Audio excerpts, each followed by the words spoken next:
มื้อนี้เก็บผักอยู่หน้าบ้านสิมาเฮ็ดสลัดกินอีกก่อนพวกสลัดไปกันนี่พวกนี้เบิดเราเคยกันมาตัดตอนน้อยๆตัดตอนน้อยๆต้มไข่ใส่พร้อมพวกต้มไข่10 นาทีอันนี้ก็เป็นน้ำสลัดไปน้ำสลัดไปก็เอาเมยองเนสแล้วก็กับน้ำอันที่ว่าต้มไปอันน้ำสลัดนะแล้วก็เอามาป่นสลัดน้ำสลัดอย่างกระยาพวกเจ้ามักสลัดอย่างกระเฮ็ดเอาเนาะอันนี้มันค่อยอันสลัดน้ำสลัดอิตาเลียนแล้วก็เอามันปนกับอันเมยองเนสแล้วก็กับอันไข่แดงออกหวานๆส้มๆเฮ็ดสลัดไปเด้ตำมักแตงไปเด้อันชีวิตแม่บ้านเด้เหตุการณ์ไปเด้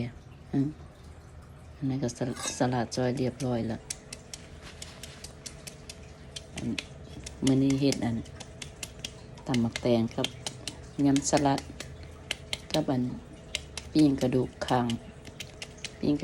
งหัวแต่ละมื้อก็ได้มาเฮ็ดจังซี่แหละพวกแก้วทั้งเหตุการณ์เด้ทั้งเข้าครัวเด้นั่งเหตุการณ์ชั่วโมงนึงหรือ2 ชั่วโมงแล้วก็มาหากาเกียมอาหารแต่ละมื้อแต่ละวันต้องได้เฮ็ดบักนาวก็เก็บอยู่หน้าบ้านหั่นแหละอันนี้มันตึงดีน้ำหลายปีนี้เป็นลายเอาลายเยอะ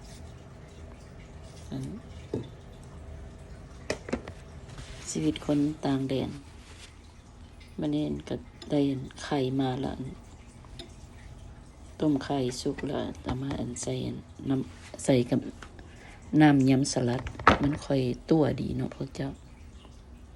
แล้วก็ไข่ขาวมันก็เอาไปซอยๆใส่กับสลัด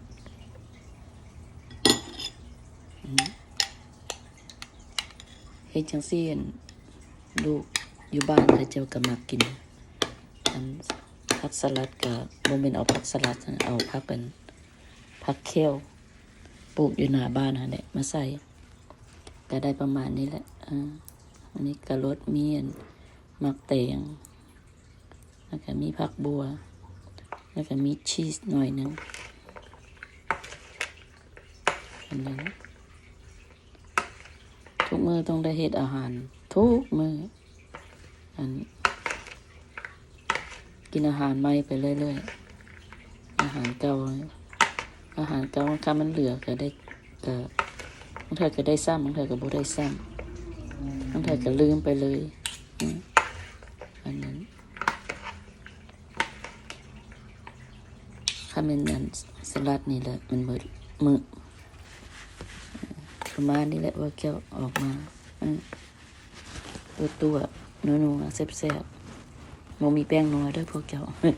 ว่านัวๆมันมาต้มน้ำอันนี้ก็เป็นอันออลมอ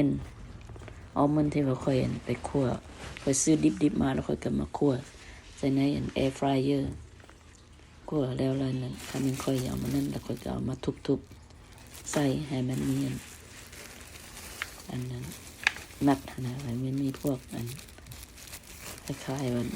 อันนี้มันมีโปรตีนเดียวว่าซั่นซะก็เอามาผสมใส่กันกินไปอันนี้ก็ตำบักแตงเรียบร้อยเสียบหลายกับอันนั้นปลาแดกของสมภารนัวแซ่บกับข้าวเจ้าบนห้อนข้าวเหนียวก็แซ่บด้วยกันพวกเจ้า